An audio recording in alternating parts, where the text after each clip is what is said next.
எப்படி செய்கிறதுனே தெரியாமல் நம்ம கடையில் வாங்கி சாப்பிட்ருவோம். ஆனால் அது ஈஸியாக தான் இருக்குங்க, வேலையே இருக்காது. ரொம்ப ரொம்ப ஈஸி தான். முட்டை ஆல்கஹால்லாம் இல்லாமல் ஈஸியான ப்ளம் கேக்கு வீட்டிலேயே செய்யலாம்.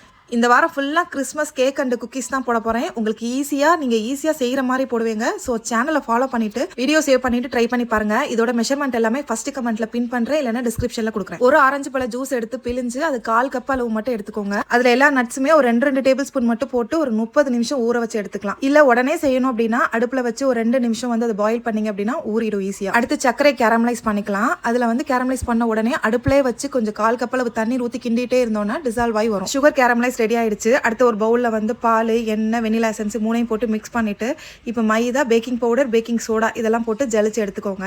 எடுத்துட்டு ஒரு மிக்ஸ் பண்ணிவிட்டு நம்ம எடுத்து வச்ச கேரமலைஸ்டு சுகர் சிரப்பையும் ஊற்றி நல்லா மிக்ஸ் பண்ணி எடுத்துக்கலாம். பிறகு ஏலக்காய் தூள் சேர்த்துட்டு ஊற வச்ச நட்ஸையுமே சேர்த்துட்டு நல்லா ஒரு தடவை மிக்ஸ் கொடுத்துட்டு இப்போ 180 டிகிரி செல்சியஸில் அவனை ப்ரீ ஹீட் பண்ணியிருக்கேன் 10 மினிட்ஸ். அதில் 25லேருந்து 30 நிமிஷம் பேக் பண்ணி எடுத்தால் ரெடி ஆயிரும். குக்கர்லையும் அதே போல தான் செய்யணும். லோ மீடியமில் ப்ரீ ஹீட் பண்ணிவிட்டு அதிலே பேக் பண்ணி எடுத்தோம்னா ரெடி ஆயிருங்க. ட்ரை பண்ணி பார்த்துட்டு சொல்லுங்கள்.